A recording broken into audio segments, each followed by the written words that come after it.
Bonjour et bienvenue à cette nouvelle vidéo où j'aborde les 5 jeux qui m'ont le plus plu de l'année pour l'instant. Étant donné que je n'ai pas pu faire mon top 10 de l'an passé car je ne savais pas comment monter une vidéo, ceci est mon premier essai. Numéro 5. Ok, est-ce que vous aimez Paper Mario The Thousand Year Door? Étant donné que les fans de Nintendo chiolent sur le nouveau style de Paper Mario, qui est plus une aventure qu'un jeu de rôle, on va dire que oui. Voici un jeu de rôle meilleur que ce que la GameCube pouvait offrir. Bug Fables. J'aime beaucoup le style artistique du jeu, les personnages, la musique qui fait très Paper Mario, les mécaniques du jeu, le défi proposé, etc. Je me suis énormément amusé. C'est juste que le jeu n'est pas le plus innovateur de tous les temps, mais bon. J'applaudis quand même les efforts des développeurs. Numéro 4.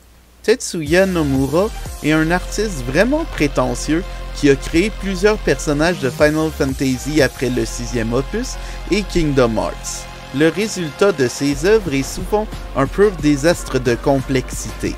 Ce qui est pourquoi j'ai vraiment apprécié la démo du remake de Final Fantasy VII. L'esthétique, le message sur l'environnement, les personnages chialeux, les quétaineries, le jeu était absolument parfait côté atmosphère.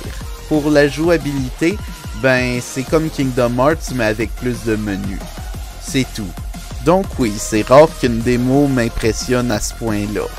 Numéro 3. Vous souvenez-vous d'Arcadia, le festival de jeux vidéo de 2006? Bienvenue à Arcadia, 3 jours de jeux en cours. Bienvenue à Arcadia, 3 jours de jeux en cours. Eh bien, dans la section rétro, il y avait l'original Panzer Dragoon sur la Sega Saturn. J'ai toujours voulu y jouer, même s'il était inclus dans Panzer Dragoon Orta, mais sans sauvegarde. Mais maintenant, il y a un remake et j'adore.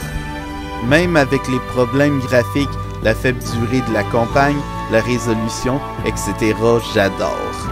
Je le préfère même à un jeu avec un renard et des vaisseaux. Plus, les jeux de Sega Saturn coûtent vraiment plus cher que ce que vous pensez. Donc... I win!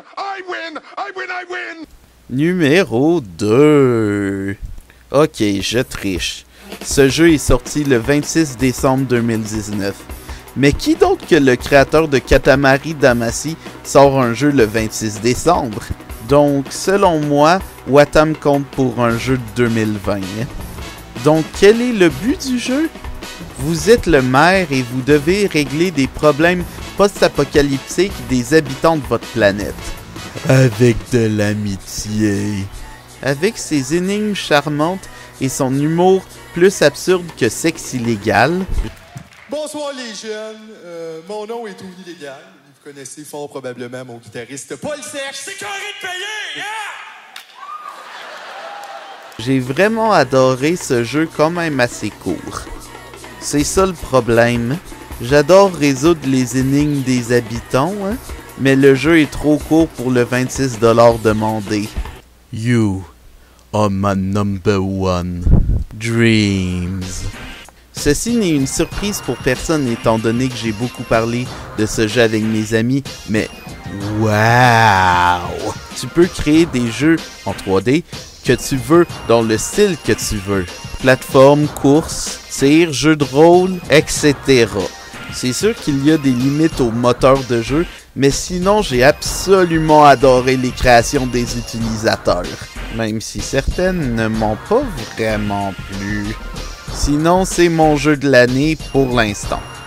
Je vais probablement avoir une meilleure liste à la fin de l'année.